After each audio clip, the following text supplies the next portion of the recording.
Regular meeting of the Bethlehem Planning Commission. My name is Rob Malassi. I'm the chair of the meeting.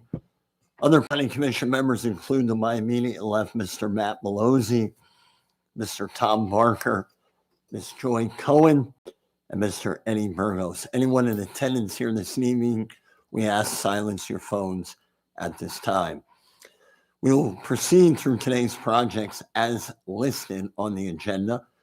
The applicant will have a chance to present their project to the commission as their agenda item is called. Following that presentation, city staff will provide an overview of the city's comments and a recommendation. Then the planning commission will have an opportunity to direct questions related to the project to both the applicant and city staff. Following planning commission discussion, interested parties will have an opportunity to comment on or ask questions related to the project. All interested parties will be asked to give their name and address for the record. We do have a sign-in sheet if anyone here in attendance would like to make any comment, and we ask that your comments be brief within a 5-minute time limit.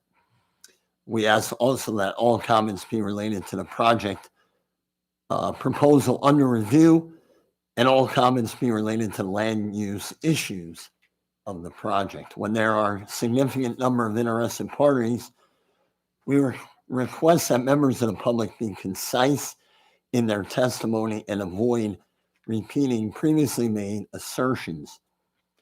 After all interested parties have an opportunity to speak, Planning Commission members will have a final opportunity to deliberate.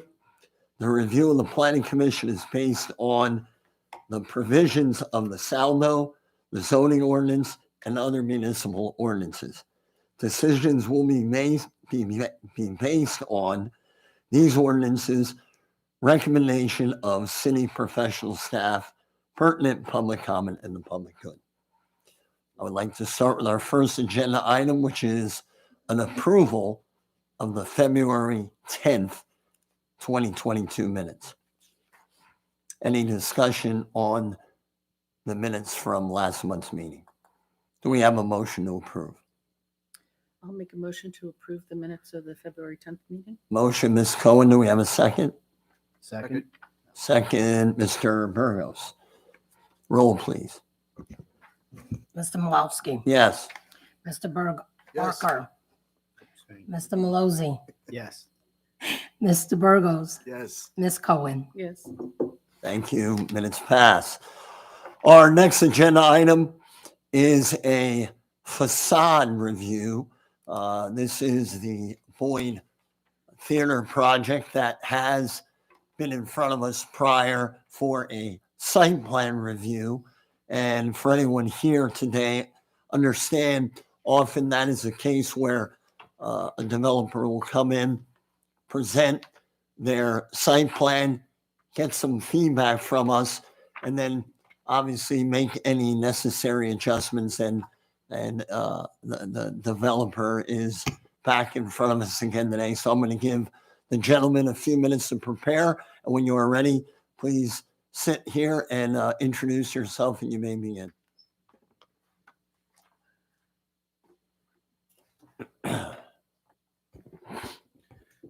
Good evening. My name is Plamen Evazov. I'm one of the owners.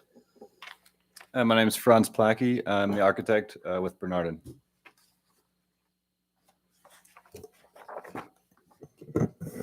Do you mind if I just clarify? This project has been through you for land development review.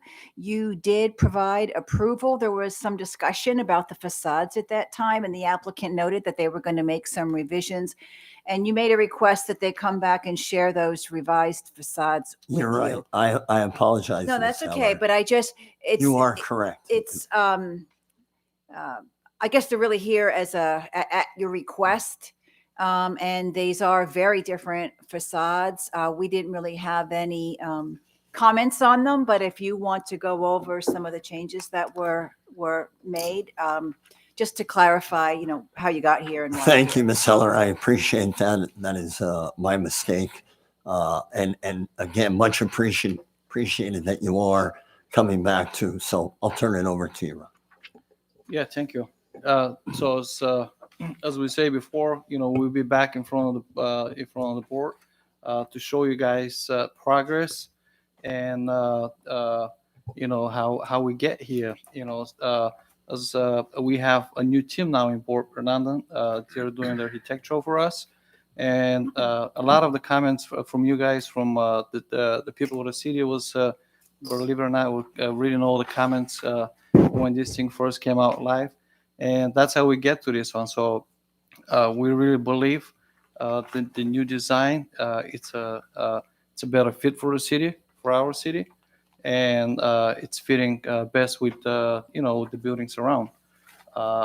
We are able to save the old Boyd signs, so we're looking at different ways how we can implement them, and so far that's what we come up with it. We're working on we tried to break the building because it was such a massive building, and we were looking at different ways to sit it back and front a little bit, and that's how we come up with it. So Certainly anyone here in attendance, I see Ms. Heller has it up on the screen. I don't know if anyone online, I would assume they'd have some type of visual, although the renderings are on the city website. Is that correct, Ms. Heller? Yes. So if anyone that is online wants to go on our city website, there is a link to the renderings that we do have in front of us. I'll ask, obviously, for the group here, last time you were here, a very, I'll say, large amount of glass windows on the original facade. Do you want to explain briefly what changes, just so they can be identified verbally in terms of is it a brick front? Is it a stucco front? You want to go into a little detail on that? Sure. So one thing about this building is we changed the design to really reflect more of a tripartite design, where there's a very clearly defined base, middle, and top to the building.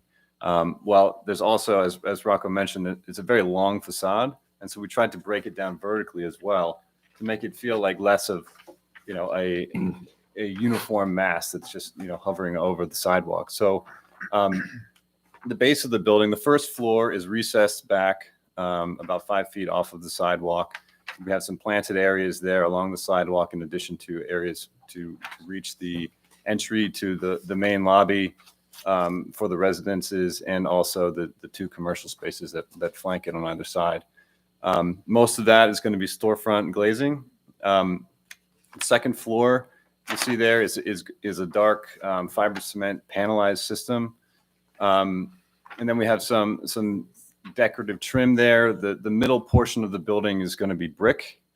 I think we haven't selected a final brick type yet, but we're looking at something that's got sort of an industrial type of feel.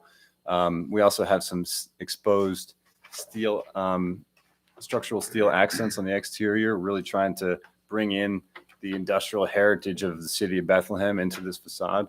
There's also some wood siding, or ultimately it's probably going to be wood look fiber cement siding. The middle portion there is also like a wood. It's either going to be tongue and groove or lap siding. And then at the top floor there is a board and batten siding, capped by a cornice there. And we really tried to break down, again, the length of the building by breaking that cornice line at the top of the building to make it seem less monotonous. But as you mentioned, the previous design was very uniform in look. There's a lot more glazing. We pulled back away from that a little bit to increase energy efficiency of the building and give it a look that really, I think, works much better with the other buildings on Broad Street. And certainly that those are just some comments we had. Not everyone, anyhow. I want to speak for everyone here on our board here. As a matter of fact, Ms. Cohen, and I don't want to put words in her mouth, but was pleased with what, if that was going to be the design. I personally like the changes that you have made for a number of reasons. One, everyone can see the reuse of the Boyd sign in the front, not only in the entranceway, but on top of the structure. And probably the second largest thing that I know was made by some people in attendance last time you were here was, I really think this kind of grasped that whole feel of that area of downtown, along with what the city is all about, that industrial look, that traditional feel that really will reinvent, I believe, that entire corridor of Broad. So I really am impressed and congratulate you on what you have done, and hopefully will continue moving forward. I happened to be downtown yesterday, wasn't in that area for about a week or so. Well, last week the building was there, and lo and behold, yesterday it's gone. So I commend you for the progress you have made so far. There is on the side facing the banks, is there a plan to implement a mural similar to what you kind of have placed there for the rendering? Yeah, so that what kind of was an idea we have kicking around, and I was, let's put that right there so I can get a feedback from you guys as well. So the idea of that was, to bring Southside over. Bethlehem is very well known as the steel stack, and so we were just thinking, if we can put a mural there, that's going to be like a 50 by 70, and really the people, when they walk in, they can kind of feel that Southside is also here as well.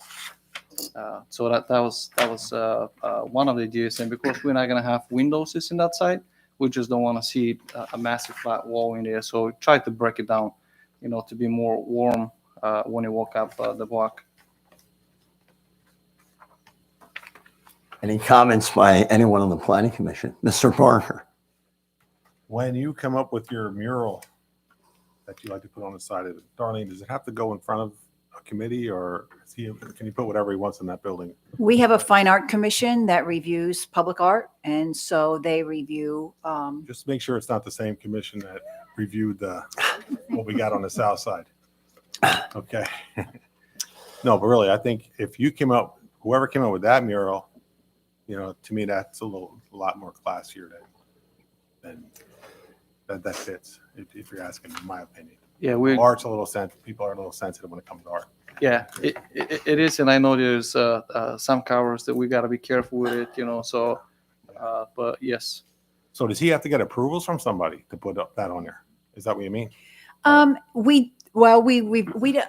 Fine Art Commission doesn't review, doesn't say yes or no to the subjectivity of art, frankly. But they do take a look at how it's adhered.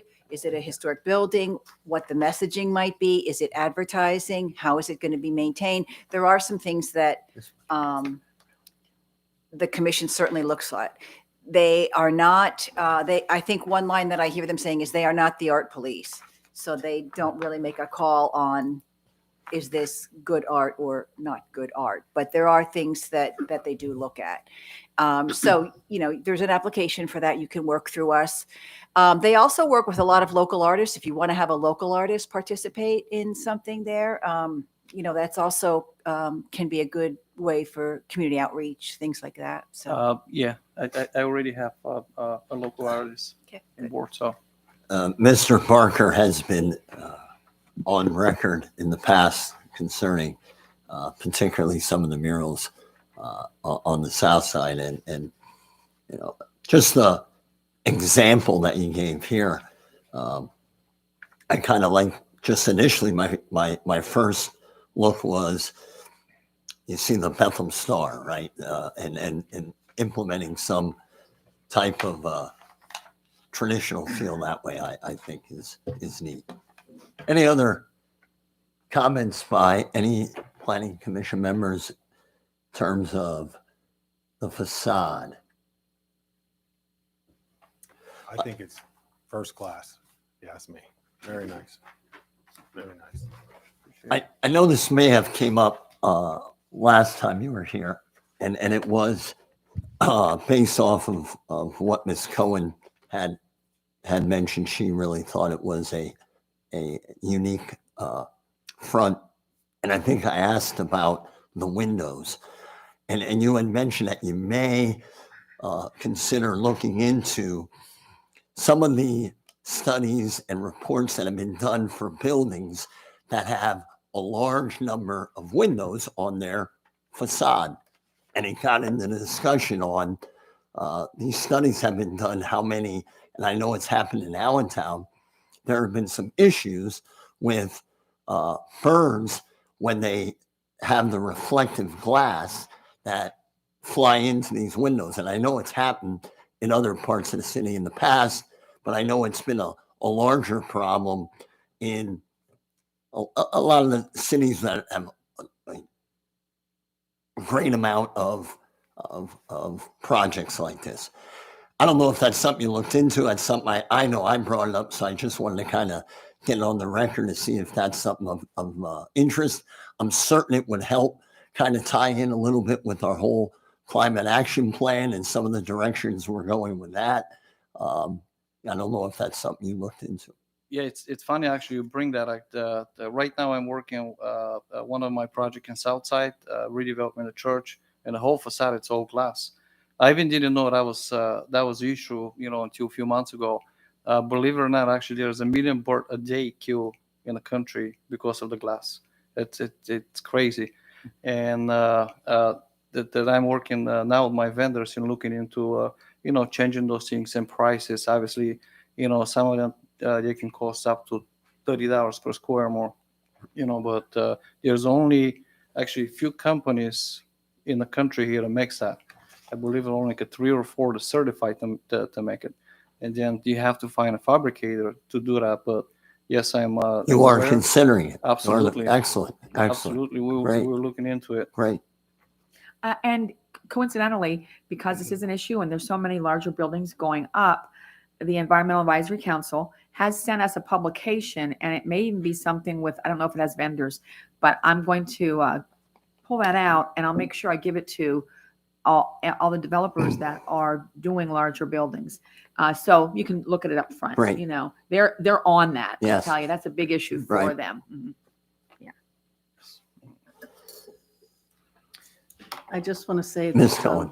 thank you. I just want to say that it's not the contemporary facade that I was looking forward to, but it is well done. Thank you. Thank you. Appreciate it. Something else we'll have to be. Mr. Malozzi? Yes, just appreciate your effort and accommodating the Planning Commission's request to return and discuss this, and Mr. Blackie for walking us through your thoughts on the design. I like it. I didn't think the other one was bad. I like this one too. I think it's going to fit really well. Probably a little better context-wise with the block, as Mr. Molosky said. But I think it's an attractive building. It's a great project overall. So thanks for the extra effort and for coming in and walking us through it. Thank you. Any other comments? Any other planning commission members? Anyone in the public? Yes, sir. If you don't mind, please give your name and address for the record. Sure. Martin Romero, 26 West Market Street. I just have a couple of questions about the letters on the top of the building, the sign. Is it going to be illuminated at night? We didn't go that far yet, but we pulled the old letters, and now what we have to do, we need to strip them out Mhm. and rewire them and all that kind of stuff. But for sure, they're not going to be anything that affect the neighbors around. Okay, that was my only question, Yep. and I figured I better ask now, rather than 5 years from now. And believe So- me, if I went and bought new letters, it's going to be a lot less for me. Yeah. So Yeah, But- but I mean, even if you can't rewire them, you could put like little spotlights that shine on the letters, and that wouldn't bother other neighbors or anything, but that would make them visible.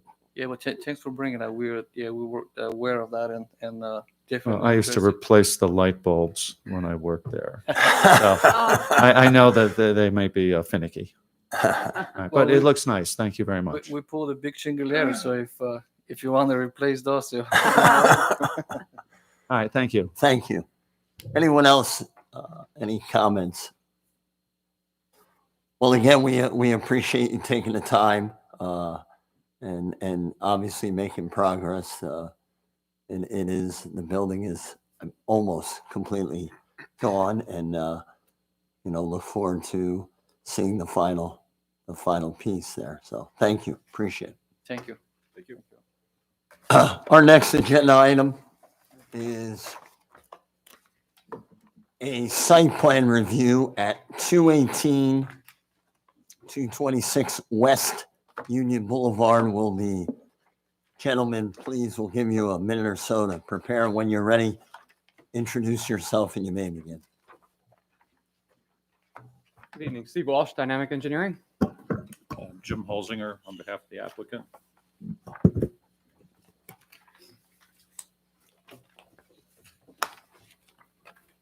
We're actually here pursuant to the section 132202 of the zoning code. We're proposing greater than 10 car parking and also a special exception with respect to off-street parking. And therefore, it's suggested or required that we come before the Planning Commission to get comments on the overall project and particularly those items. I'll let Steve walk you through the project and then we'll talk about what relief we're going to be requesting from the zoning board. Sure. So site's located at 218 West Union. You see there on our plan, we have a proposed kind of mixed use building. What you see there is entirely about 17,000 square feet overall. What's on the ground floor is about 1,600 square feet of office or retail, kind of to be determined. Some amenity space, lobby, and then really that primary ground floor will be used for parking. So kind of an elevated building look that we have some elevations for, some architectural renderings, and then 39 apartment units above that, three habitable floors. Do have about 57 parking spaces in total, which we can discuss at more length. So we're a little short on the 1.75 per apartment unit. As you see there, Spruce Street at the rear, but we're not really taking access from that. If everyone's familiar with that street, it's very narrow. And actually the site kind of to the east sits down quite a bit with an existing wall along that rear area. So we will have potentially some emergency access at the rear is what we're thinking. Potentially some maintenance or refuse removal, depending on how things shake out. So primary driveway is through a curb cut on Union, where actually access to curb cuts exist today. We'll be consolidating those, shifting it over a bit. And surface parking, a loading space out back. And we're working on situating the building to allow enough clearance for a smaller van type vehicle to make local deliveries for the residential units. All in all, topography slopes from east to west. You see the floodplain line dash there running through the site. The rail just to the west and the drainage way just beyond that. We do have a sanitary sewer easement kind of running there between the tracks and the proposed building, so that set us further into the site, compliant with setback at that point. Again, with ground floor, non-residential use, we pushed this up on the street. I know there was some comments on that we can review, but further to the east, you'll find all the buildings are situated up on the street. So really this building sits kind of in context overall. So, and then there are some architectural elevations if we want to kind of run through that.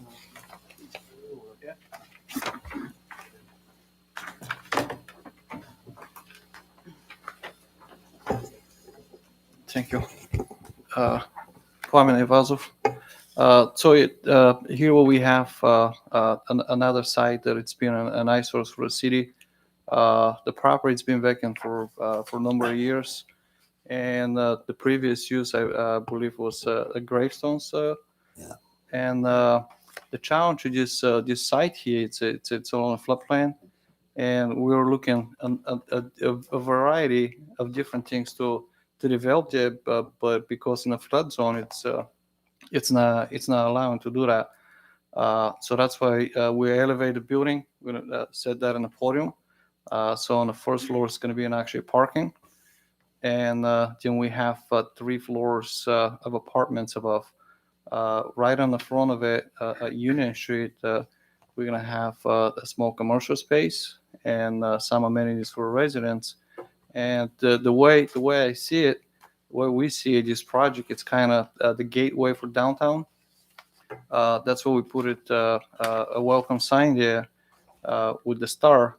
Something we can distribute to the city and kind of the people knows that they're in the downtown area. So there's always looking how to can put it some kind of different touch to the city so it can make it better. The better that we found it. So it is a very tough and challenging site. So we're still working on the facade. There are some things that we still need to address.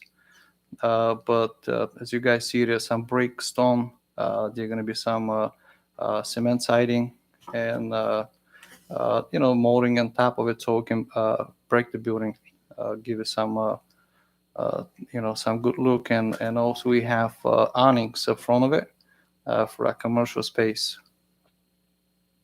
It's about 45 feet high. As right now, it kind of fit with the rest of the neighbors here.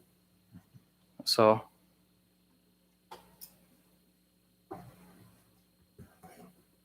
Now, if we could go back to the site plan, we'll talk about some of the relief we're going to be requesting from the zoning board.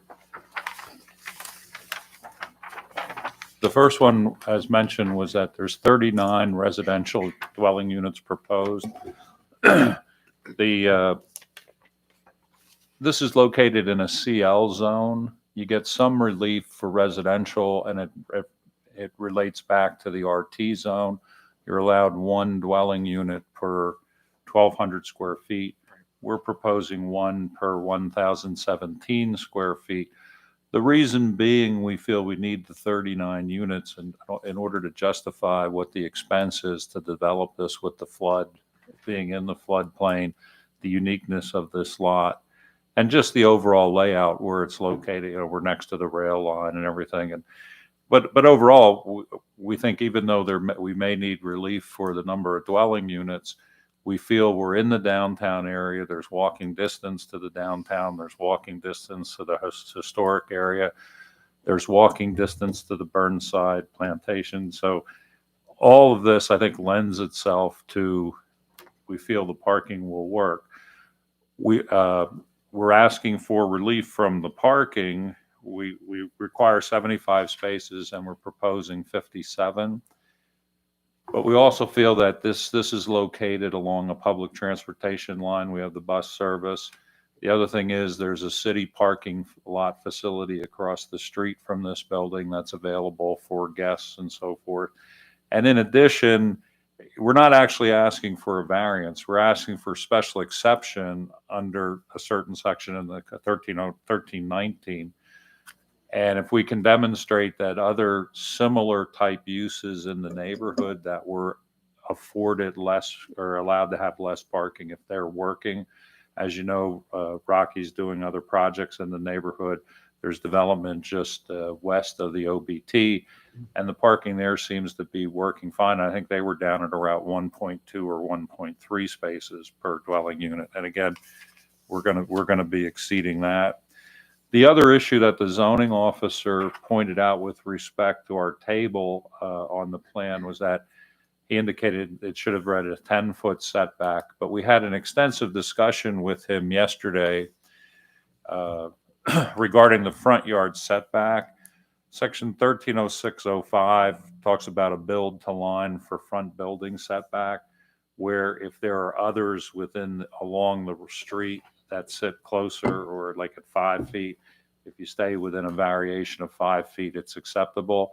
When we were looking at aerials with the zoning officer, we were looking all the way up to the intersection of Union and Main, and all the buildings from there coming down are right up to the sidewalk line, which is what's proposed here. So I think we need a little bit more discussion on that.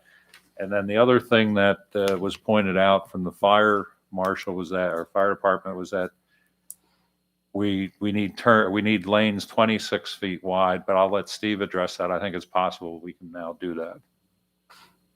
Yeah, so we're at 24 now, but agreed. We spoke with that, spoke about that at length. When we got the letter, I think some modification to the building along the side where you access could be made there to pick up 2 more feet, and then turning around the rear, you see we have actually some open space at the back of the building where the parking juts out. So I think that can be accommodated. All in all, I do think, we'll need to work with the fire chief on perhaps some other modifications to address his comments, but I think it can be done. And this project is similar to when I was here before you here on with regard to Easton Avenue. And it's one of those things where we're here for a recommendation regarding zoning relief, and then with an obvious obligation to come back and address all of the planning issues if we're successful. I think we have a good chance of obtaining the variances and special exception relief just based upon the things I said before. Anything I'll add on the parking component of that, the apartment units will be a mix of 1 and 2 bedrooms. So, per floor, less than half actually will be 2 bedrooms, and the majority would be 1 bedroom. So I think that is a fit in terms of the parking ratio. Ms. Heller or Ms. Samuelson, just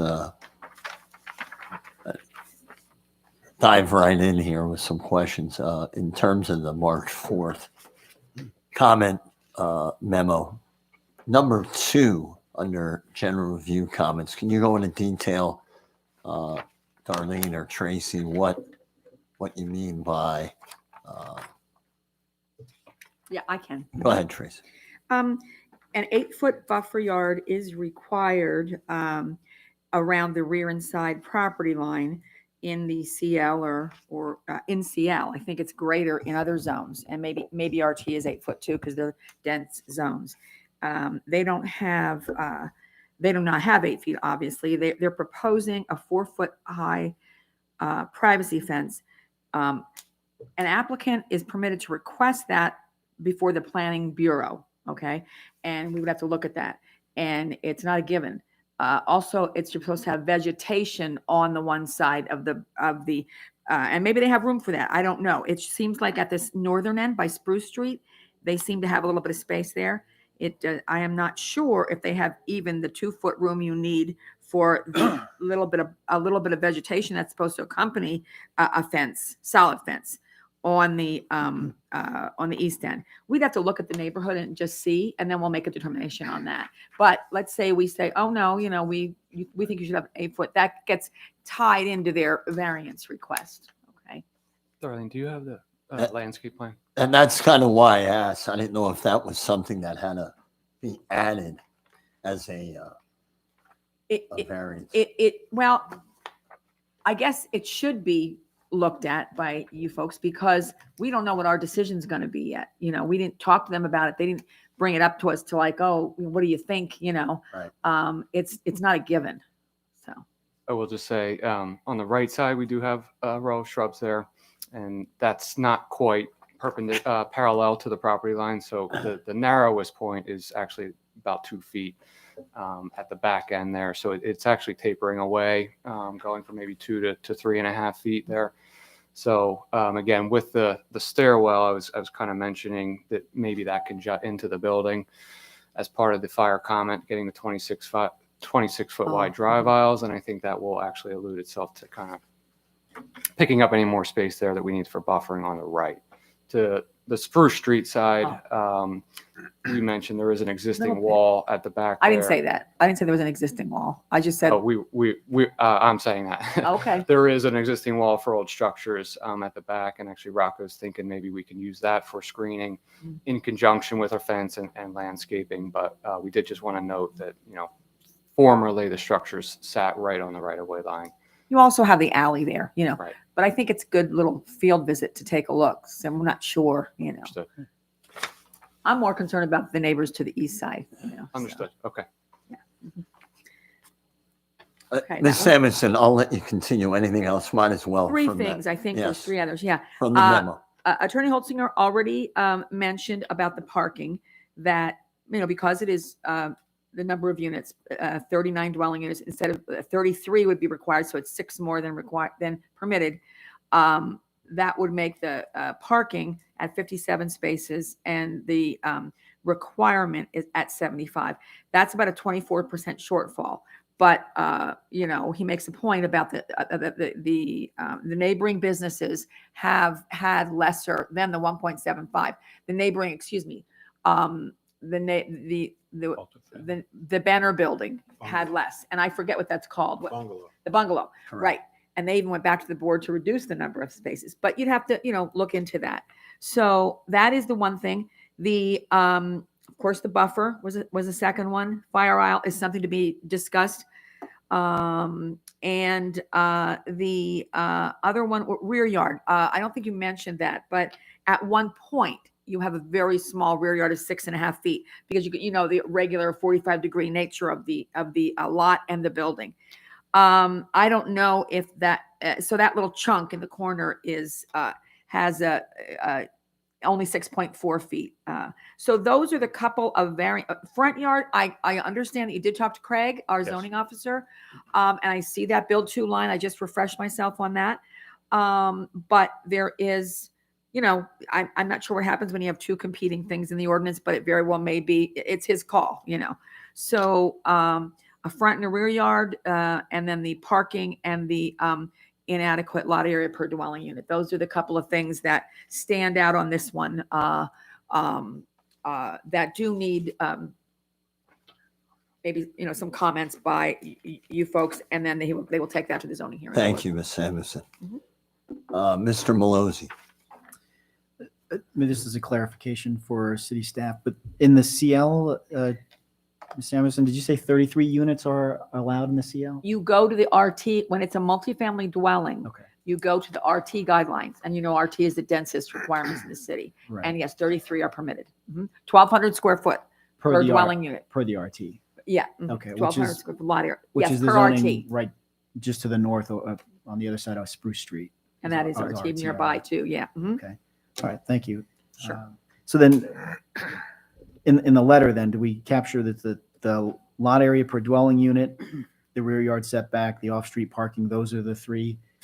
Or Well, did we also add side yard setback? Let me just say, well, in your letter, the letter that's going to go out, yes, it does not specify the specific variances or special exceptions or, in number 1 in the general comments, our letter. Mhm. It generally says that there are 3 provisions, but now it's like 4 provisions, that need to go to the zoning hearing board. But it doesn't specify but I just specified them. So we can go over them however you want, and the buffer yard thing was captured in the zoning comments on the last page of that letter. But the other 3 were not with real specifics. So we can, but we will make sure that's captured in the future, and however you want to capture them in any comments to the plan, to the zoning board. Thank you. Okay. And this lot is 0.91 acres, correct? It's less Right. than an acre? Yeah. Is it Good- less? Good for you. Yeah. Oh, So that's comment number 5 in engineering, I guess. Right. And then I guess just part of our commentary here, since we're at the site plan stage with the renderings, the architectural renderings, that it is a gateway. I'm glad to hear that it's also potentially, visible to the historic district, which is potentially going to be a UNESCO World Heritage Site. So I just throw that out there as, maybe some consideration for the history of the area or the site, into the architecture. It looks pretty standard downtown, if you will. And I don't know if there's anything else that could be considered there to make it a little more unique, considering its proximity, like I said, to the Moravian Historic District. And I've seen that you pay a lot of attention to those things from our last agenda item. So. I would concur with Mr. Malozzi, just from a standpoint of it's really a gateway area of our north side downtown. Going to be visible from that 378 area corridor, and certainly knowing the changes you had made with the project we just discussed prior, early stages, we're giving you feedback, and I know you'll take that into consideration. Mr. Malozzi, I'm sorry, I didn't want to. I guess getting back to the parking, so there's an 18 space deficit, is that correct? We have, I was confused on that. If there's 39, I count 68. But that's dwelling units, 39 dwelling units. Right. There, is that what you mean? 70. Oh, 1.75. I went 39. It came up to 68.25. There's also the. No, the retail. Commercial retail. yeah, the commercial part has a parking mandate, yeah. Right. So we have about 75 required. 57 75 required. Required. Okay. And And you have 59. 57 50 proposed, right? 57, yes. So what, the way we wrote it up, it's 7 to the retail, which would be compliant or office, and then 1.3 per unit is about where we're at for the dwelling units. And then with respect to that retail component, we feel there'll be some joint use of the unmarked spaces, you know, when people are out, Sure. residential unit owners are out during the day. And Certainly, we've considered that. In the matter of fact, we just had one up here at the co-op where they're putting in some units. So that's certainly, Mr. Holzinger, that's been done before. And to that point, the 25% reduction allowed, you know, by that special exception, actually that's about where, Right. right where we are. So Right. I believe there's a Lanta bus stop on the property at this time, and we had an application Easton Avenue earlier where it's similar situation, larger lot, but they had made some provisions to put a pad there and possibly make that a little more formalized. I don't know if a shelter could be there, but at least a pad of some kind. So that's something that yeah, no discussions yet with Lana, but Okay. we're aware of that from the other project. Right. Great. Okay, so add that to the comment list, please, as a consideration of the public transportation, which already exists at the site. If it could be a little more formalized than just the signpost, that would be great. Thank you. Any other comments, Mr. Parker? Yeah, I just have to echo what these two fine gentlemen said about the facade. You know, coming off of 378, probably the first thing that we see coming into the city. Place has been a dump for 50 years. There was a truck there. I don't know if you saw that. There was a truck there. Yeah. And in the side of the truck, there was a tree growing up. And it was pushed, the tree was, you know, almost knocking the truck on its side. It's true. It was just neglected for years. But yeah, it looks good. 2 for 2 tonight. Very good. Any other, Ms. Cohen? I have a question. The first rendering, this one that's on the screen, in the back of the lot, it appears that there's a garage coming off of our parking lot. Is that what's I happening? think that's across Spruce Street, actually. Okay, It's possible it's tied to the existing structures, but I think that's across, and it's kind of okay. a little awkward there how it got meshed together. Yeah, it just appears that there'd be parking spaces in front of it. Right. Okay, thank you. You're talking this one, Ms. Cohen, correct? See the garage on the Right. right side? So in this, and to clarify, because I'm sure you're this is the rendering she's Oh, that comes up. talking about. What road is that there in that rendering? That's Union. Union. You're kind of standing Right. almost across Right. Union. Yep. Yeah, that wouldn't, Looks like it's one of the ones across Spruce Street. right, exactly.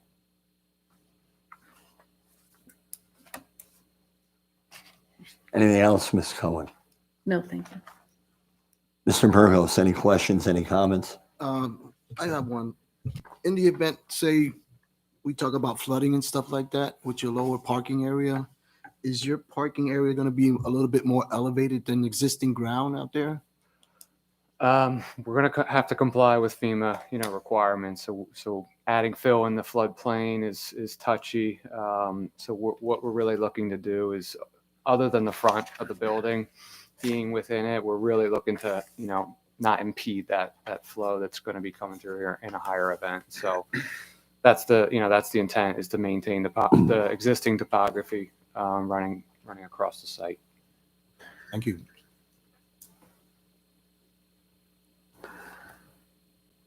Any other questions or comments for Mr. Holzinger or any members of the team here? Anyone here tonight have any questions, any public comment concerning the site plan review at 226 West Union Boulevard? Mr. Holzinger, anything to add? No, other than I just renew our request, if you would be kind enough to consider issuing a letter to the zoning board with your thoughts on this project. Right. Ms. Samuelson, you mentioned back to number 2 again, because that kind of ties in with one of the setback issues. Is that Let me find the one. Okay. Yeah. Okay. Here we go. Yeah. Can I just ask, counsel? Mr. Holzinger, I Yes. noticed in Article 1319, there are 2 types of special exceptions that I guess would be suitable for what you're trying to do. There's an extremely broad one. I was surprised to read it. That allows, as a special exception, the zoning hearing board may authorize a reduction in the number of off-street parking spaces required to be provided for use if the applicant proves to the satisfaction of zoning hearing board that a lesser number of spaces would be sufficient. I think from your statements, it seemed like you would be more likely to invoke the joint use special exception, which allows for the 25% reduction. Is that what you're? No, because I don't think our retail is significant enough to have the joint use override everything. I think what we would do before the zoning board is make reference to the joint use under the broader category. Okay, so Just as a justification that it works in other areas. okay, because I heard the 25%, but you are looking at the broader special exception. Okay, I just And we're referencing that by comparison, that these things do work with 25%. okay. That's all. I just wanted to clarify that for the board when you do issue your letter. And we had this last month, since we have 3 requests to the zoning board. Now, council, we had this before. If we act on this evening, which I'm certain we will, we can make, and we have made general comments, but we can send in a recommendation, whether it is an approval or not for each one individually, or should we lump them all as one? To me, the safest thing to do would be, and we talked about this last month, is analyze each request they have from the zoning board and place it in front of us with a vote so that the zoning board can see individually what variance was voted on in which way. Does that make sense? We went round and round this last time. I understand what's being said.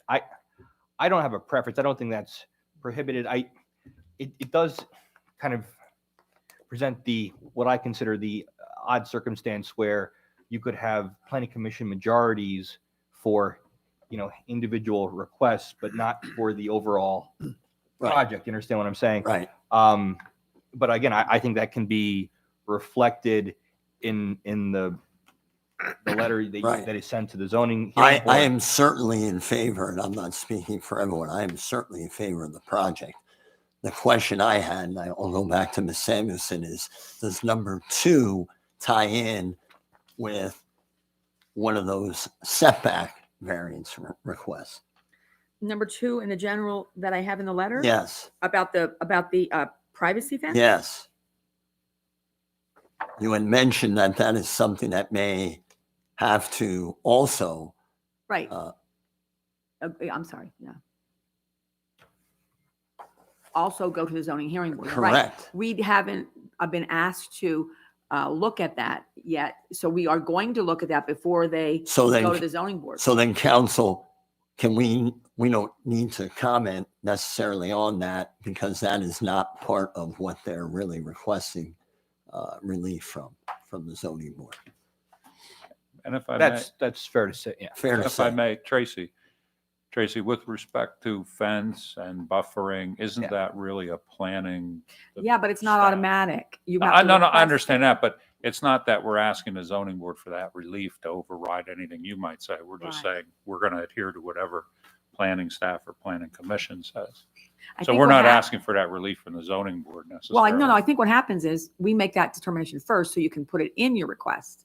If we say no, whatever. But the Yeah. other, I wanted to mention one other thing because I hear you talking about this reduction in parking in a general way, and I see that in the ordinance. But when you talked about the commercial use and the residential use, you only get to share parking with the commercial part, just so you're aware of this, if those uses close at 6 p.m. If they don't, then you have to count the whole thing as one. Right, Right, and we're familiar with that. Well, it wasn't mentioned. Okay. I wanted to mention it to the planning commission. Okay. Thank you. Yeah, we don't anticipate these commercial use to be something that goes till 10 o'clock, 11 o'clock at Well, they night. might if they're retail, if they're restaurant, or they usually do. So, yeah. So just in case. Thank you. Yeah, I had just mentioned it because if there is and I'm not looking to sway the commission either way, but if there is a recommendation, I think we should know what special exception, the applicant is looking for. And I think at times it wasn't clear. I mean, so it is the broader one, and not the 25% joint parking one.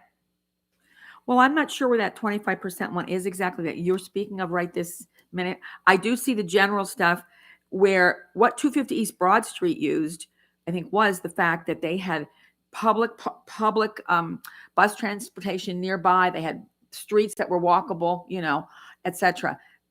They didn't use the fact that because that it's huge, the first floor use, and that's not gonna close at 6 p.m. They did not use that provision. Okay. But now you're Attorney Deschler, I believe you're speaking about that 1319-02-6 reduction of parking requirements.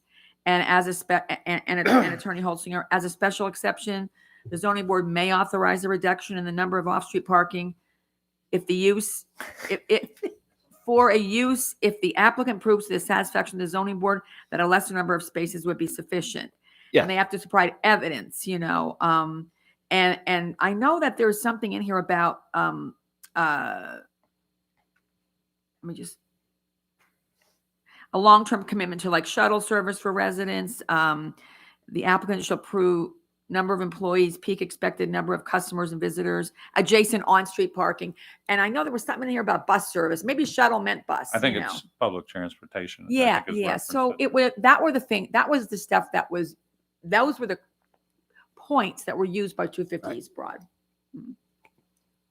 And here, I think that would be the one here. No, I was just bringing it to the commission's attention that it's this particular special exception. And Tracy, it's the joint use one is down further. It's subsection E. Right. Yeah, E1, maybe a sub under that. even. E1, yes. And really, I don't believe I was reading this as, well, it's 6A or 6B or 6C. I think I was reading it as it's 6B, and then you can consider everything below it as part of why you might be allowed to reduce it. But it isn't the thing about, unless you are only going to open till 6 p.m., you really can't use that argument. We understand that.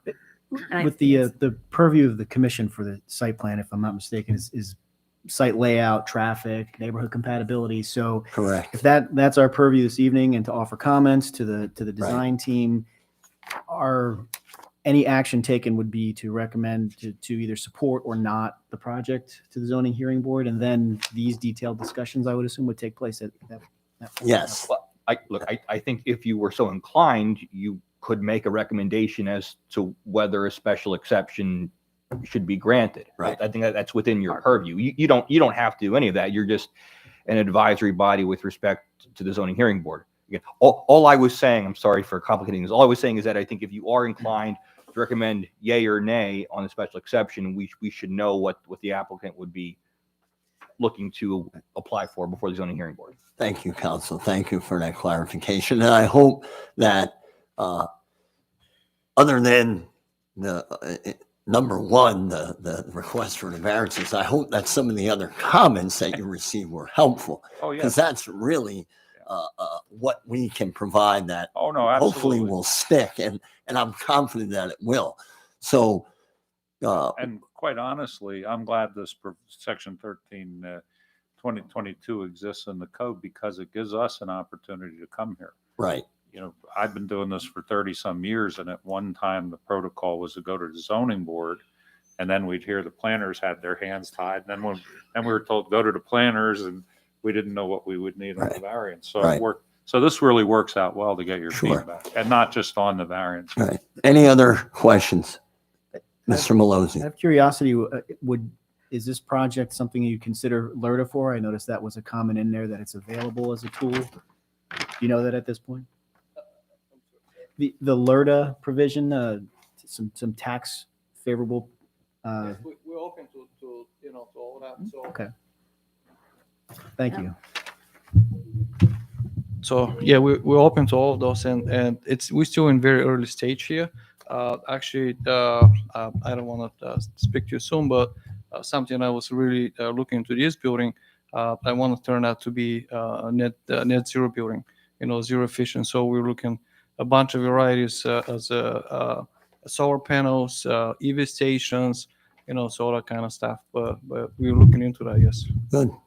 So that's something it's never so far has not been done in the city yet. And as you guys see, the rents keeping increasing. We're looking to provide more of that stuff for residents. Great point. Great point. Thank you. That the tax abatement tool does come through here, and I know the boundaries were expanded, hoping to capture more properties there. So if it works, that it's in the letter. Hopefully, you take a look at it, and if it works for your property, take advantage. Yeah, we'll definitely look into it. And then fortunate that, as you all guys know, that the past couple of years the prices just skyrocket materials and all that. So kind of really tight. So we'll look into it. If developed, I would imagine that the appraisal value of the property would increase. So that might work well for you. Yeah. Mr. Malozzi, yes. Mr. Chairman, I'm going to entertain a motion, hopefully it meets with all the discussions here, that the Planning Commission pass along, adopt the comments that are contained in the March 4th letter from the City of Bethlehem with a favorable recommendation to the Zoning Hearing Board for the necessary relief for this project to move forward. Motion made, Mr. Malozzi. Do we have a second? Second. Second, Mr. Barker. Roll, please. Mr. Barker, Yes. Mr. Malozzi, Yes. Mr. Burgos, Yes. Ms. Cohen, Yes. Mr. Malowski. Yes. Thank you, gentlemen. We appreciate your time coming in and looking forward to seeing you again soon. Thank you. Thank you. Our next agenda item is also a site plan review at 1746 Elliott Avenue. Will the applicants please step forward? We'll give you a minute or so to get yourself set up. I have to say something so people know I'm here. Actually, it doesn't exist.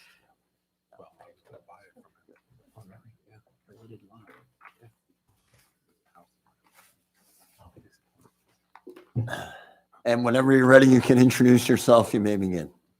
Good evening. I'm Monty Kelsey. I'm the president of A&R Development. We are the equitable owner of this property. I'm Chris Geary. I'm from Acela Architects and Engineers. Do we have the other one?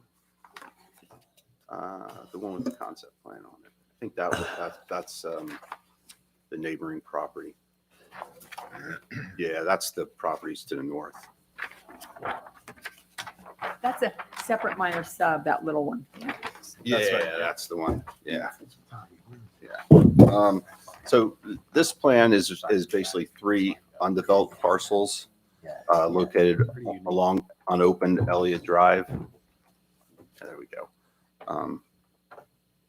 It's in the RG district. It's medium density residential. All three parcels combined are about 24,000 square feet. To the north is unopened Mole Street, and to the west is Craig Avenue. That one's unopened too, and Elliott Avenue is to the south. That one's, I think, blocked off with like some concrete blocks right now, but there is a bituminous paving in there. I'm assuming it's to access the sanitary sewer line that kind of runs down the roadway. Craig and Mole are both wooded, as well as the lot. It's wooded, and it looks like it's being used for dumping of trash, sofas and whatnot back there. So the sanitary does extend down Elliott and Craig. It combines at the proposed, or the intersection there, and it heads down the Norfolk Southern property to the west. All right, and there is water as the other utility out at Mount Airy and where Elliott intersects to the east. There's a 6-inch water line that we would need to extend to service the parcels. And there is electric that kind of comes down off of Mount Airy, probably 100 feet or so into Elliott, that we would be able to pick up from there. The proposed parcel, we'd like to, what Monty is looking to do is combine the 3 lots. And we're also asking, I talked to the county clerk's office, and they gave me some documentation on how to present a vacation of Mole Street and Craig Ave. So we're looking at vacating both of those. We just got back to survey today, so we're in the process of getting the information together to present that. If we combine the lot with the 2 vacations, we're about 29,250 square feet. And we're looking for basically 8 units. And I think the zoning requirement is 4,000 square feet per unit. And we're looking for dimensional variance on that. Yeah, we're slightly under that. Like we'd need 32,000 square feet, and we'd be at like 29,250. All right, and so like you said, you're either doing multifamily apartments or townhousing. I think he's in the due diligence stage of the property, so he's just trying to. We'd like to get comments from you and see kind of like where we're at for land development phase for this. We appreciate that. And I think they pointed out another variance that we would need is the aisle setback from the buildings. That would be another one that we'd have to take a look at the layout a little harder and see if we need it, or, because it would affects the building size and what kind of units we'd be able to get on the property. So our goals here tonight are to receive your feedback on the land use, and the development. Also received your feedback for Craig Avenue and Mole Street about the vacations, if that's something that would be recommended by Planning Commission. And also on here, we stopped Elliott at the driveway. We really didn't see a benefit of extending it all the way down to the western property line. I know it's a requirement of the ordinance. It was pointed out in the letter. So we didn't know if the Planning Commission would support a waiver or a deferral, maybe until 1801, which is across the street, was developed at that time. So we'd like to get your feedback on that item too. Missing anything? Thank you. Ms. Samuelson, anything else to point out for the March 4th? Mr. Gary pointed out most of the highlights. There 7 dwelling units are permitted and 8 are proposed, with that slight deficiency in square footage. And I guess it is 7 permitted only if you do vacate Craig Avenue halfway, right, and take your half. Right. And Mall. I think Mall is probably someone took the half out of there a while ago. That might talked not to even have to Judy. be done, but you know. Judy couldn't find it from Judy- county oh. clerk. So I think that plan I sent you Yes. was probably this survey plan that they did and just took it without requesting Okay, it. well then maybe they'll have to go through that. So whole I exercise, think right. I think one of the Well- requirements is the landowners adjoining would have to be in favor of Sure, it. So sure. I would think they would be. Yep, mall is the little, really an alley to the north, Yes. on the north end. Yes, so we went to the site, Amy Warbuck and myself, to kind of get a better sense of what is going on. It is broken up paving all the way, the depth of the lot, getting to the train site. And the lot is heavily wooded. So some of the, expenses and some of the requirements that would have to be done is, there definitely does need to be a water main extension, even though it said water there. There is no water line running down across that frontage. The trees, we have to count them. We have a tree, a conservation section on trees. So we have to look at that. If those trees are living and they are more than 8 inches in diameter, they have to be replaced on the lot. And regarding the big expenses are the engineering ones. Because the requirement is to pave Elliott Avenue down the street, and that is something that is to be discussed with engineering, and curb and sidewalk all the way, the full width of the lot also. We don't know what's happening on the other side of the street. The other side of the street is now down zone to RR, low density. So who knows what's going to happen to that side, Besides that, I saw that, our zoning officer had a couple of good comments there. Mainly though, it is the two biggest issues to me are the density issue with units, and the wooded nature of the lot. It's a significantly wooded lot. And you are right though, that the side streets there do have a lot of dumping.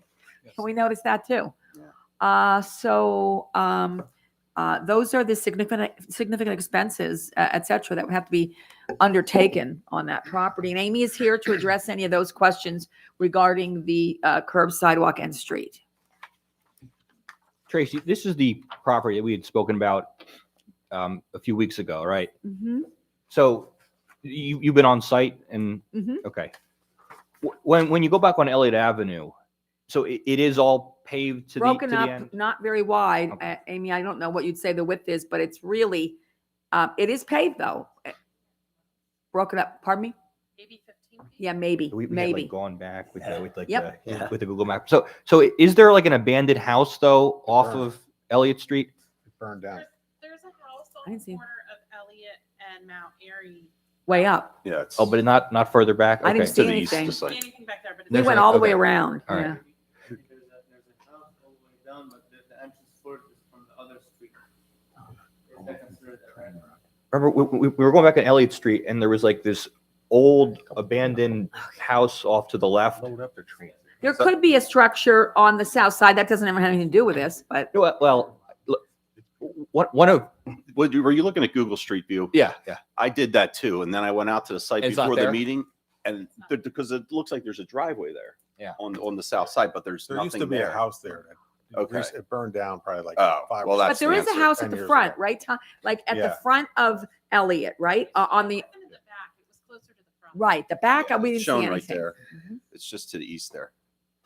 One of my concerns here was that if for example we have actual paper streets where they were laid out but unopened for at least 21 years, it's not really a question of vacation at that point, because past 21 years the property or the street would revert from the center line to the adjacent property owners. It would revert back to those property owners.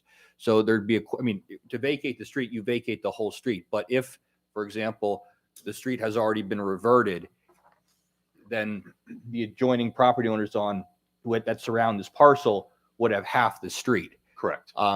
So it may be a question. I mean, I think that's an issue that has to be resolved. For example, I know you're only the equitable owner right now, but you may already own or will own, if you close, up to the center lines of those paper streets.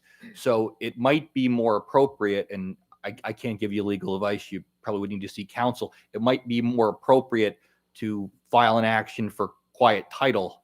That's something that can also be done. The city might not be in a position to vacate these streets if they've already reverted from the center line back to the adjoining property owners. But again, I caution, that's why I was asking questions about the paving of the street and things like that, just to see if it's been traveled. So we don't know right now, and I don't want to speak off the cuff. I mean, these are things that need to be considered, I think. We have to decide or determine if these streets can be vacated or if we're already past the point where they've already reverted. I've heard of that procedure. Yes. True for Elliott. Maybe for Elliott. Well, Then they would only have half the width, and Right. they wouldn't even have enough width for a driveway. Plus, it would be landlocked at that point, though. again, these are things that Because the other property would get. Yeah. Well, Yeah. look, that's what, if this street was used as a public road in the past, even if it's fallen into disrepair, then it would have been considered open. So the city would need to vacate it. It's only if it's a paper street where it's been laid out, but never either dedicated or used as a public road where you can revert. I believe it was open. Yeah, Elliott was open. It was open. Paved and you could drive down it. That's- We obviously Right. Googled it. Although it's blocked off right now. Well, right, but Probably because of the dumping, that's why we. Yes. right, but all we needed to have is to have been opened at some point. Once it's opened as a public street, there's no reversion at issue, and the city would have to vacate. Reversion may be more applicable to Craig Avenue and maybe Yeah. Mall Street if those are true paper streets where they're laid out, never open. So even though there's sanitary sewer, it's just grass back there. There's no paving or No, anything. along Elliott? No. Craig and Mall. Oh, I have not seen any utilities. There's no paving there. There's no sanitary Okay. sewer, is I there? thought there was something. There's sanitary on Craig, so we would need an easement. Okay. Oh. But okay. nothing Have to see that. nothing indicating a street or anything like that. Okay. Not on Craig. All right. And The how- only place that there's paving is Elliott. Okay. How about on Mole? What's over there? Hmm. Only up further closer to Mount Airy, but the section that they're proposing to take is not improved. Okay. Where they show they have half of it, that's where the paving kind of ends, basically. You can see they bump into the half of Mall Street, Okay. right there. Yeah. Mhm. I'm gonna jump in reference to kind of what you're discussing here. I'm looking at it here on Google Maps, and as Ms. Samuelson said, a very wooded area. And I know the train obviously still active there. What is the plan once you do you're going to have to come back to us obviously anyway, but from a buffering standpoint, from a visual standpoint, is the intent to keep some of those trees in place, remove them all? If you're removing them all, then what is the plan to kind of buffer from the train? And obviously, the one thing the noise level is probably going to, might be a tough sell for people living there, but is there? We've been there actually a couple of times when the train was passing, and actually I stood there in the back of the property. I thought it would be very noisy, but when I stood there, the noise level wasn't that high. Our goal would be to provide some buffering. Obviously we want to have residents, have less noise and have a pleasant experience being in that place. So as much as we could, we would like to preserve the trees that are already on the property. And the ones we can't preserve, we'll try to replant them in the new space, the landscaped areas.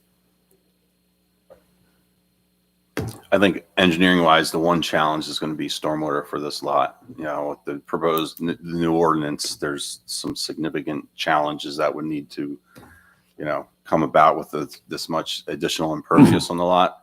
So I think that would dictate some of the tree removal too. And certainly it sounds like you're committed to obviously comply with the city's, the water main, the sidewalks, the street, that's a lot. So again, that's something that I'm taking into consideration when we're sending on a recommendation to the zoning for, one extra unit there. So whatever it is you're requesting in that variance, dimensional variance. So anything else, Ms. Samuelson, from No. any questions, comments from the planning commission on the site plan review at 1746 Elliott? Mr. Malozzi. Thank you. Yeah, I look at this lot and I think it was an unintended situation to where it is so densely covered. And obviously the city laid out these roads in a grid and those lots were established. Craig and Mall were never unopened, I guess. Elliott apparently was. So it's obviously these were supposed to be developed. Sounds like they may have been developed at one point and the house burned down. I think Mr. Barker indicated. So in terms of establishing, I like the idea of the project. If you can make it go, you're asking for one additional unit is what it comes down to with the variance. With the amount of infrastructure investment required here, I'm noticing there's some grades to contend with. That's not going to help your stormwater issue. I wouldn't have a problem supporting this and with a favorable recommendation to the zoning hearing board for an extra unit to get a lot like this developed, which I believe was the intention of the city all along. This wasn't supposed to be an undedicated park. There are streets laid out all around this. This was supposed to be part of that neighborhood. I think that's mainly my comments, Mr. I would agree with Mr. Malozzi as well, and also the fact that he had mentioned some of the things that are happening down in near that wooded area. Anytime we can clean up an area like this where there's, dumping going on, people getting rid of, it's only going to help. So to piggyback off of what he said, I commend you for obviously the investment you're willing to make and improve it. So I would definitely be in support of this. Anyone else? Planning Commission members? Anyone here in attendance have any comments or questions on the site plan review at 1746 Elliott Avenue? Seeing none, yes. I'm sorry. Council. What's the reference to Abbey Street? Where's that? I think, is that in the zoning comments? Yes. I think I think one of the plans faintly shows it. You would know, Chris, probably. It's on the east side, I believe, abutting the houses to the rear of, I think it was there, abutting the Mount Airy Avenue properties. I think one, maybe. What comment's that? Abbey Street. It was an alley. Number 3. Okay. It must be to the on the east side. I think one of the pictures, one of the diagrams might show the name Abbey on there, unless he looked at it in It might be to the Google. north. Where? Oh, on the corner plan, it shows Abbey. Probably he might have looked at the property on our website and seen some reference, but I don't see an Abbey. well, it's on, where it is Abbey slightly Road. on the corner tap Survey of thing, the location map. It would be up here. I got you. You found it. Sort of good. Oh yeah, I see little Abbey. Abbey Road. Oh, Abbey is like in the middle. That looks like an alley. Yeah. Oh no, it's to the rear of the Mount. Yeah, to the Yeah. rear of the. It's on that old plan to the northern properties. Okay. Oh, that's where I saw it. Yes, on the subdivision, That first plan. and that which is unopened. But it doesn't show it south of Mall. It doesn't show it here south of Mall. Thank you, Council. Let me just ask. Yes, sir. As far as the extension of Elliott Avenue, is the planning commission make that call or says, no, it's engineering? Okay. Gotcha. Any comment on that? Not now. Not now. All right.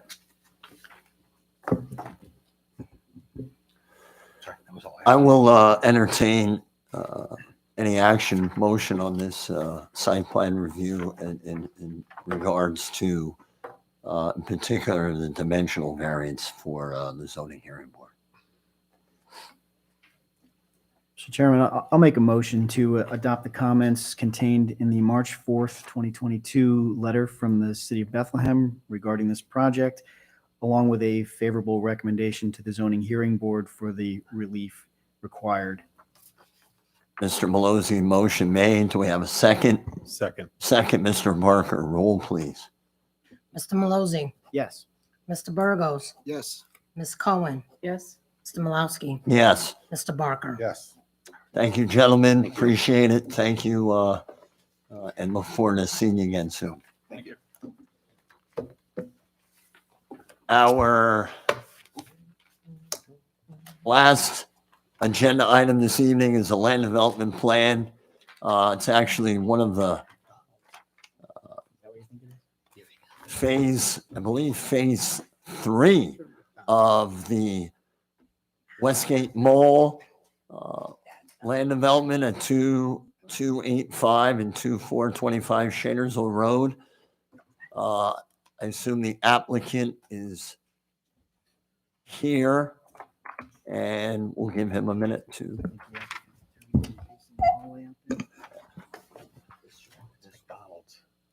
Is that what it is? I was hoping it was gonna be Chick-fil-A. Chick-fil-A. Is that what it is? McDonald's, yeah. What? It's McDonald's. What is Oh, the south side's Tracy. I know nothing. Yeah, right. You right now you have carte blanche. You shouldn't be saying That's whatever. right. What are they going to do? I Fire always you? did- I always did What are they gonna do to you? They'll say something. Gentlemen, whenever you are ready, give you a minute here to.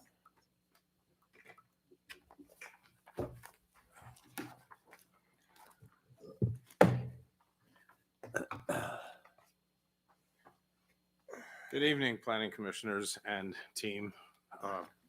Joe Fitzpatrick, local counsel for Onyx Equities, the owner of Westgate Mall. With me is professional engineer Ryan Whitmore from Landcore Engineering. And right behind me is Matt Flath, who is an Onyx executive, and he is running the Westgate Mall project. We're here with a plan that's been modified a couple times. We're still calling it phase 3. And I really don't think there's a lot of legal here. So I can turn it over to the city team and Ryan Whitmore if we want to just dig into what's in front of you.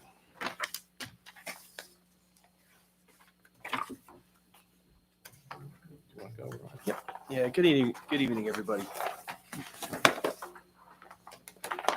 So the saga continues. Yeah, so we're here. I guess we're here tonight with the hope of a conditional land development approval tonight. We've been before the board, it seems, countless times at this point. The plan is very similar to what the Planning Commission has seen in past discussions. I know we had talked about the master plan many times. This is very similar with the out parcels. So plan right is north. So on the south side is the old Dempsey's Diner that's going to be taken down to be replaced with a credit union that has a drive-through. On the northern corner, that's at the corner of Westgate Drive and Shanersville Road, that's going to be a fast food restaurant, also with a drive-through. I think everybody's seen that design alternative a handful of times, and everybody's familiar with it. The newest addition to Phase 3 is the addition of, I guess it's the demolition and reconstruction of the infill section, of the interior section of the mall. So it's a demolition of about 50,000 square feet of that interior core section of the mall. And that really just opens up the entire site, to obviously provide that cross connection between the front and back of the center that it never had. And it allows us to construct it's a total of about 8,000 square feet of new building space. So it's 2 freestanding new buildings. One's a branch bank that's on the right where Darlene has the cursor over now. That's a branch bank with a drive-through. The other building to the left of that, I guess that's to the south. It's going to be a strip-style building. Starbucks is going to occupy the left side of that on the southern end. That'll be their, they'll have their drive-through. Then working your way plan right, Jersey Mike's. Next to them is a retail space. And then on the other end cap is going to be Qdoba. Taking down the infill section of the mall allows us to construct about 55 new parking spaces in that new interior section. So with the reduction in GLA, gross leasable area, and the construction of the new parking, it really swings that parking ratio into a surplus, which is identified in one of the city comments that we'll talk about in a second. But really, obviously, the creation of the new parking, reduction in demand and creation of new parking spaces really, helps us with the opportunity to further reduce parking. I think that when we were last here, there was discussions, or maybe it was with the city staff, with Tracy and Darlene. There was, the idea was how much more green space can we add? Which since then, since we've initially filed the Phase 3 land development application, we have provided additional landscaping islands, to clean up a couple of the traffic issues that the city traffic engineers had with, the main access for the Weiss, and to provide some additional landscape islands for really just site channelization, increase the green space, increased opportunity for site beautification, and obviously the environmental and stormwater benefit that all comes with converting impervious to green space. So that's about just the general overview of the overall Phase 3 land development plan. We're in receipt of the city's review comments from the March 3rd review letter, which we've had a chance to review. We take no exception with any of the comments, and it's a fairly clean letter. There's some housekeeping items that I think we need to work out, which I think we definitely can. There's two issues that are worth discussing, and the first one is on page 2, the Public Works Traffic comment number 1, and that has to do with the access, the Shanersville Road access that's closest to the fuel canopy, and there was a lot of focus on that when we were in the Phase 2 of the land development, where we discussed with staff. And if you recall, during Phase 2, that plan didn't propose any reconstruction of any of the existing curb cuts along Shanersville Road. So the actual existing curb cut was pretty close to the fuel canopy, and there were some traffic safety concerns at the time of that conditional approval for Phase 2. So since then, and as part of the master plan, which was reviewed by staff and PennDOT, those discussions were really used as the genesis for the proposed driveway access as it's shown on the as-filed plan, which is further away from the fuel canopy. So you really just want to create that separation from any of that access driveway traffic and any of the patrons of the fuel canopy. So it's really our preference and recommendation to leave the driveway as it's currently proposed on the as-filed plan. The next item has to do with it's the page 3, general comment number 2, and it has to do with the parking surplus that's offered on the plan, which, currently the site, when you compare it required by code compared with what's provided, there is a parking surplus. And we have looked at, further reducing parking, which we've done over the course of the entire land development. But when looking at the site as a whole, and I mean, Matt Flath, he can certainly further elaborate on the marketability of the shopping center. But when we're trying to appeal to nationally recognized tenants, parking is a main focus. The overall shopping center's parking ratio is the main focus of not only current tenants but future tenants, with the main focus being on the industrial tenant who's going to occupy the back of the former Bonton. It's currently noted as an industrial user now, which, I mean, they're just not a high parking demand. However, if that converts back to retail, just like it was with the Bonton, that will demand an additional 165 more spaces than the current industrial user, which significantly swings the parking demand back into, a balanced parking when you compare required to proposed. So that about sums up the city staff review letter. If there's any questions, I can I can keep going, but at this point, maybe time to pause and open it up to discussion. Is there anything, Ms. Samuelson, from and again, we appreciate you. You mentioned the saga continues. I think it's been a great when the Weiss, the shovels were in the ground, that was put up. It's a saga, but I think it's been it's like a Netflix series. It's been a good one. So is there anything else? Obviously, Mr. Whitmore, Ms. Samuelson mentioned that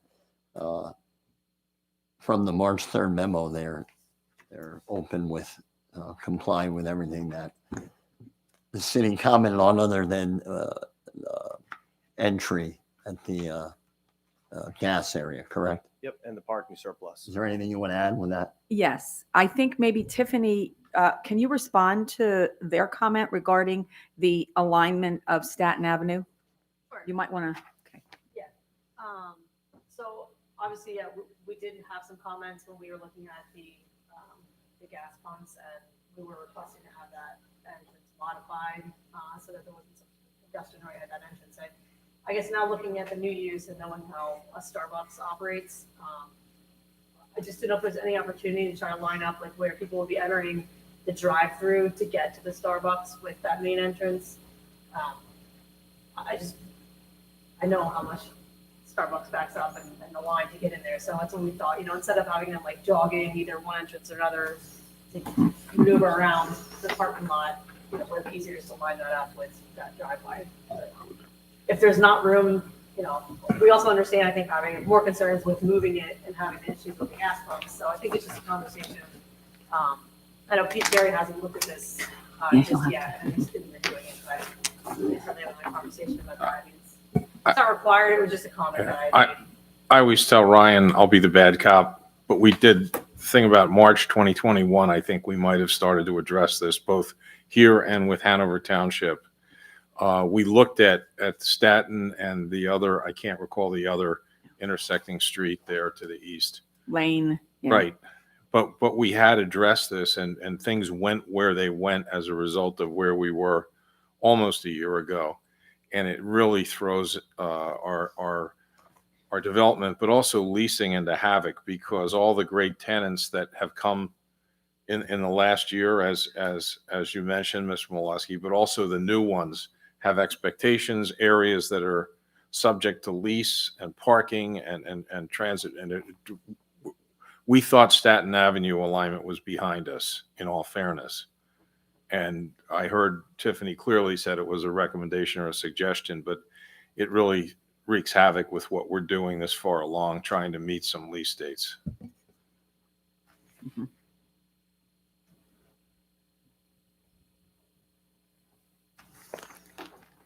Anything else, Ms. Samuelson? Yes, the issue about the number of parking spaces, I do want to clarify that the computation for parking for a mall is not based upon what use changes in that large mall structure. There's an overall parking requirement. So even if that turns to retail, the back area that is now a user, an LVH Muhlenberg user, and it turns to retail, it won't increase the requirement for parking. It may increase what you think you need for parking, but it doesn't increase the city's requirement. So having said that, I am glad to hear that we can work out all the points in the letter regarding landscaping. We're very concerned about some of the dead spots for landscaping. And I think that can be worked out.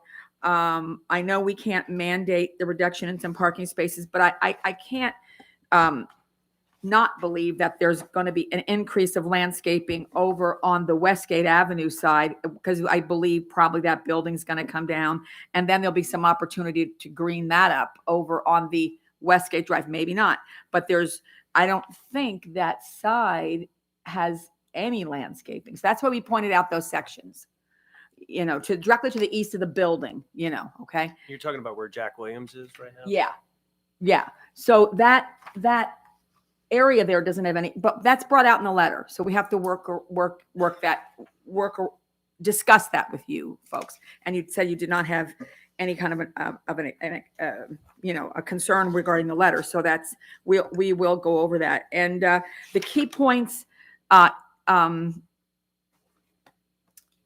if you don't have any concerns about the engineering, I won't even go into any the engineering items. The traffic we discussed, the forestry was going through. We went over this quite extensively, the forester and myself, regarding the comments that were placed under forestry, and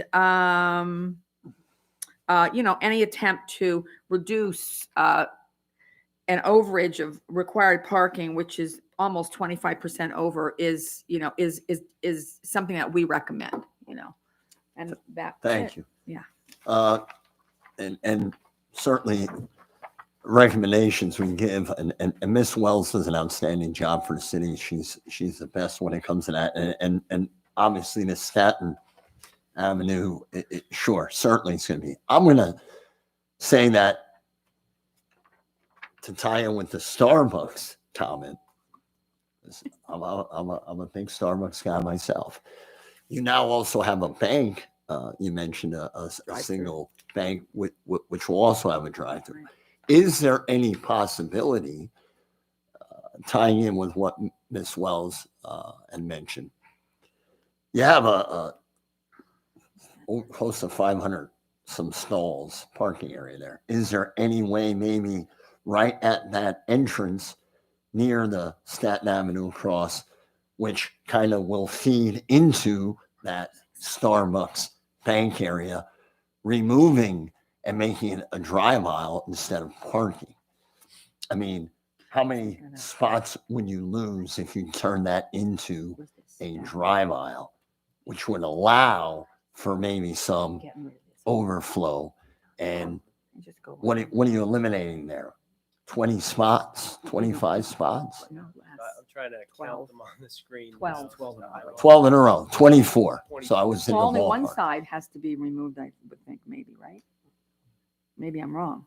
That would add what, 20 feet? Yeah, maybe it can be. I don't know. That's something you, again, consider just from a standpoint of you have not only now, again, hear me out on this, you have a gas station area, right, which is being utilized. I see it. You have a bank in that same area there. Not in the same area on the corner, you're having the other fast food restaurant, and then you have a Starbucks. So, I mean, believe me, I get it. As Attorney Fitzpatrick mentioned, the people that are going to be here are counting on that. But if there's any way, maybe if it's just that one side, the 12, consider it. I don't know how anyone else feels on that. Shifting the entry. I think it's an idea worth considering. The site's going to be very, very busy there. I mean, it's a great project. I love the fact that you're bringing in national retailers here. I think I referred to this site as a retail relic in one of the previous meetings. So this is all great, and adding the landscaping. It's going to be a very, very busy area, especially with drive-throughs and high turnover like your Starbucks. So if there was a possibility, it's not a construction, it's a restriping, I think, consideration that's being put on the table here, possibly adding another 18 or 20 feet to a drive aisle there. Maybe something to consider. As far as we can't get it to line up, we don't want to shift curb cuts and go through PennDOT and all those kind of things. But if there's a significant surplus of parking, and I understand you need to leave your options open. You never know how it's going to develop or what users you're going to get in the future. So not looking to, personally, not looking to really cut into your surplus necessary, but it seems like could be a row of parking like 12 feet might address that comment. Sure. Spaces. Yeah, I think it's a reasonable consideration that we can further look into. I guess the only concern that I would have with really trying to create as much of a straight shot between the Shannersville access and that drive aisle that splits the bank and the Starbucks strip building, I mean, it's going to be a pretty busy intersection and busy drive aisle. So just creating that, straight shot instead of a meandering path for vehicles to travel through. That's just another Right. facet of Just meandering pedestrians, through there. And I'd be interested to know, Ms. Wells, would that do anything? Widening drive aisle or getting rid of parking? Is it? I think that's all we were sort of looking for. It's like, if there's a quick sketch we can look at. Deal breaker, and this was a comment that, it's much better if we put a straight shot into that drive area instead of people trying to maneuver their way and waiting to make a left turn while, I'm sure this is gonna be extremely busy. So like I said, I don't think it's a deal breaker. I think it was more like, can we just see like you're mentioning, a quick sketch of something that could be, and if it doesn't work, it doesn't work. We just want to know. See if there's anything that can be done. Please. Can I comment? Yes. Matt Flath. So with the tenants, we actually appreciate the comment. And we support maintaining safety in the centers. It's absolutely all of us. The tenant mix we have in this new development area, it's mostly quick service restaurants. If you go to the Starbucks, we have a smoothie juice bar that we're very close to signing a lease with. And they generally have very high parking requirement because a traditional retailer, such as a supermarket or the hardware store, that's what the space per thousand ratio generally applies. But for quick service restaurants, they could have as high as a 10 car or 10 spaces per thousand square feet. They have a higher turnover, they're a lot busier on a per square foot basis. So all the parking for all of those new restaurants is right in front there. And if you reduce 12 spaces, you're talking about possibly a catastrophic reduction right in front of all those restaurants. So I'd like to we'll try to find a way to address this, but I'd like to do so in a way that doesn't reduce parking. Because the ratio is so sensitive in that area. It's so important to those retailers to have proximate parking so the customers can come in, grab their burrito, run back out to their car. I just want to bring that up and just have the board be sensitive to that factor. Makes sense. Understood.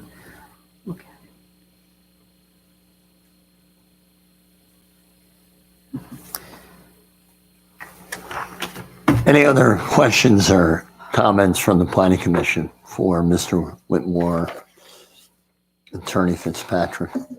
I would be remiss to not comment on the accommodation of the Atlanta bus stops there, which is a very welcome. And this would be around the fast food restaurant, I believe. Is one of those a shelter actually and the other a stop or a pad? It's tough to tell from the scale of the plans I have No, here. it's still being worked out. Atlanta, that's just been a very long process, but it's being accommodated. We can accommodate a shelter if that is the preferred, bus stop that Atlanta prefers. So we can accommodate the plan either way. So it's still shown as a future bus stop subject to Atlanta review and approval, but we can accommodate a shelter or just a pad with a bench, all the different variations of the bus shelters, the bus stops. Thank you. Ms. Cohen. Thank you. In one of your previous visits to our commission, I talked about the bank on the south end, the credit union, the south end of the lot, and providing a landscape buffer to the drive-throughs. Has that been considered? I don't see that on the plan. Yeah, I think that we had included a row of shrubs. So on the drive-through side that lines the sidewalk. And then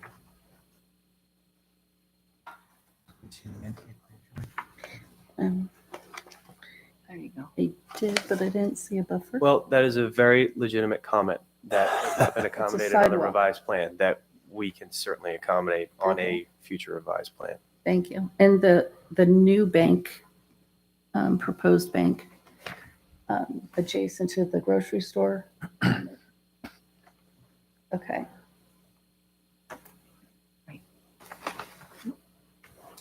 As far as parking goes, I'm in favor of reducing parking. I understand, your commercial business, people need parking, but when you're adding more spaces to accommodate these new tenants, I think there still are some locations where you could add a couple of landscape islands at the ends of parking rows The one thing I always have noticed on this particular location is people cutting diagonally or cutting across the middle of the parking lots. And especially with the type of tenants that might be coming in here, I think that may get even worse. So anything you can do to increase the greenery of the lot and also prevent people from cutting diagonally across the property would be useful.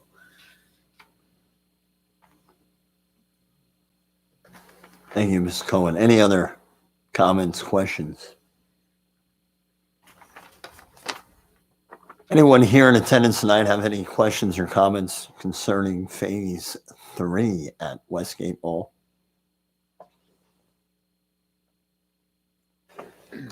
Seeing none, I will entertain a motion at this time for the land development Phase 3 at 2285 and 2425 Shanersville Road.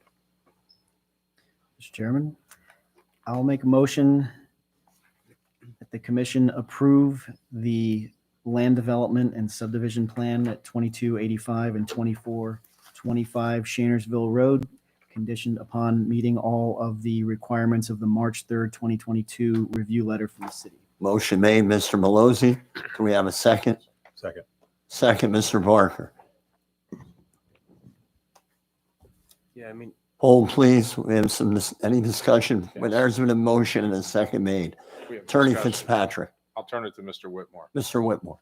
yeah, I mean, the two comments that I noted, if there could be some, something for the record documented in the motion that for the access. For the Staten, That, I mean, maybe a offline discussion between, our team and staff. Fine, it's not in. for Staten, that one. Is that what we're, Yeah. That's the second condition. council, that's only a recommendation. That was Yeah. Yeah, I mean, are we just clarifying that that's an aspirational recommendation and not an actual condition? That was not a conditional comment, correct, Ms. Heller? That was just a recommendation for the, I think that's how Ms. Rose described it when she commented on me. It was a comment and a request, but it was not a requirement. Am I being Correct. Yeah, that's correct. Well, and we can capture that in the motion. Continue discussions if there's anything. we can capture that in the motion. Okay, I'd like to amend my motion to clarify that comment number 1 on page 2 in the Public Works traffic section was a request for consideration and not a condition of approval of the alignment of the driveway across from Staten Avenue. Ms. Rosario, we have that noted. Yes. So we have the motion amended. Mr. Barker still second, correct? Is there anything else that was concerning Attorney Fitzpatrick? Then the parking, the final comment, general comment 2 on page 3. That has to do with the parking surplus and the further reduction of parking.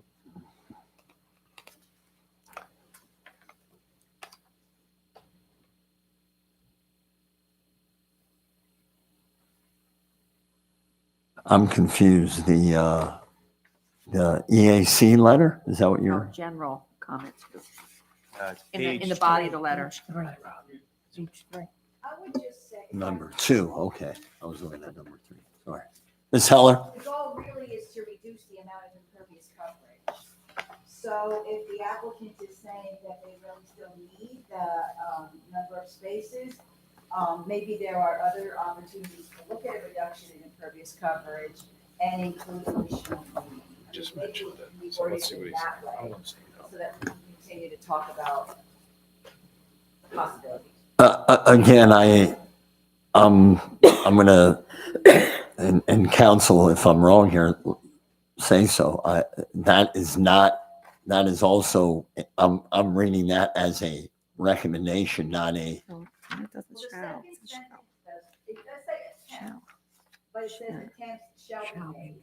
So to me, it looks, it's a statement that, yes, we want you to look at some alternatives there. I mean, there are attempts. It doesn't say you have. Mr. Whitmore, if I'm correct, again, I don't want to, I think you said that you would consider at least looking at the possibility or the option that I said in terms of those 12. And I know Matt, Mr. Flath had mentioned that it's kind of in the spot where really counting on those parking spaces for those. But is that something, you did mention that you would look into it. Is that something you would consider? I understand that. I understand that. And starting with a removal of 12 at least is somewhere, but is that something that if the city is requiring an entire new plan for the number of spaces, well, then I would have hoped that that would have been specified in the comments from the March 3rd memo. Is that the case? If there's something that can be offered, but based on what Matt had said, that the area in question with right by the fuel island, and near the Starbucks, that's premium parking. Then unfortunately, that's not something that would be a concession that can be absorbed into the project. However, in the area up on the northern side near the Jack Williams, that's in the, I guess that's the northwest corner of the overall shopping center. That's outside of the protected Weiss parking area. So it's outside of their area of control, and we have more flexibility, or Matt has more flexibility from a leasing perspective to offer green space, and end cap islands that were suggested. We just have more flexibility from a leasing perspective to try and accommodate and try and find a good common ground. Ms. Heller, is the city obviously more concerned about the number? So the location that Mr. Whitmore mentioned here, is that adequate for them to? We're looking at the site overall. Right. So I can understand in a high traffic area where there are smaller tenant frontages that need to be accommodated in a very dense area. I can understand they want to preserve those, but we're looking at the entire site. So if there are opportunities to green up other areas of the, that's fine with us. Mr. Chairman, it sounds like we're fixated on parking spaces. I think what we're really getting at this level is the impervious. So even if it was an area where there aren't any striped parking spaces, there was an opportunity to reduce the impervious surface with some other treatment. Is that's the consideration that the city's Ultimately, that's getting at? the angle. Okay. We will look at it, and Matt Flath and Ryan Whitmore have confirmed that. But let's, the city's been great, the staff's been great, the commission and the whole team's been great, and I know you want to see this improve. But let's not forget where we started with this thing, and this damn center's older than I am, and I heard somebody on the commission mention the EAC letter, and while their recommendations, the second paragraph starts out, new construction should, and it goes on and on. We're tearing out some obsolete stuff. We're adding more green than there was. It's the old, I don't know if it's from the New Testament or some Scottish book of Proverbs, but all I can think of is sow's ear and silk purse. And that's what we're trying to deliver here. The property's been what it's been. I don't need to badmouth it like I did at the outset of our presentations, but we're really trying. And at this stage of the game, these gentlemen have been nothing but up front and follow through with you. And- They'll do it again. And I appreciate that, Attorney Fitzpatrick. And I'm gonna say again, Mr. Whitmore had mentioned that they would look into that area, and that's all we could ask for. And certainly, I believe the way the city placed that in the memo is adequate enough. So, Ms. Rosario, we have the amendment to the motion that included What did it include? Traffic comment number 1. The traffic comment number 1, we have that adjustment. The motion was made, Mr. Barker, second. Any other discussion? Roll, please. Mr. Burgos, Yes. Ms. Cohen, Yes. Mr. Malowski, Yes. Mr. Barker, Yes. Mr. Malozzi. Yes. Thank you, gentlemen. We appreciate you coming in. We appreciate you working with us, and we're Good. looking forward to the Thanks, everybody. Thank Have you. a good evening. Yep. Thank you. One last thing I want to say here, and if there's any other, Ms. Heller, any other discussion items that I want to take the opportunity. I know I mentioned this last month or a while ago. Tonight is Tracy Samuelson's final planning commission meeting. And I want to personally thank her for her time and energy that she has given the city of Bethlehem about 11 years ago when I first, it's been that long, I think, when I first met Tracy and Darlene. Tracy was and still is a bundle of energy. And I remember her handing me the comprehensive plan and say, here you go, Rob, dive in. But in all seriousness, on behalf of the Planning Commission, Tracy, we really appreciate your time and efforts and wish you nothing but the best in retirement and hope that you're able to enjoy it and obviously spend more time doing what it is you really enjoy to do. And if it's okay, we're hoping we can take you out at some point, I think. And so thank you. Thank you. Well, thank you. I do love my job and I love working with all of you. And even though we have our little battles or discussions, it has been extremely rewarding, almost 20 years here. So, and I'm just glad I'm younger than Joe. That's by a little bit. Chatting at that ill. I'm not as old as that. I'm not as old as that place either. and what's coincidental is that I think Joe was at the first planning commission I was ever at Whitehall, and now he's here at the last. I was with a Cub Scout troop, and she was the zoning. That's awesome. yeah, There you go. all right. There you go. Gentlemen, thank you. Thank you. very much. Tracy, I know. I'll talk. Okay. Motion to adjourn. Second. So moved. Mr. Malozzi, thanks for everyone coming. That was a good meeting. Hey, you know what? 2 hours.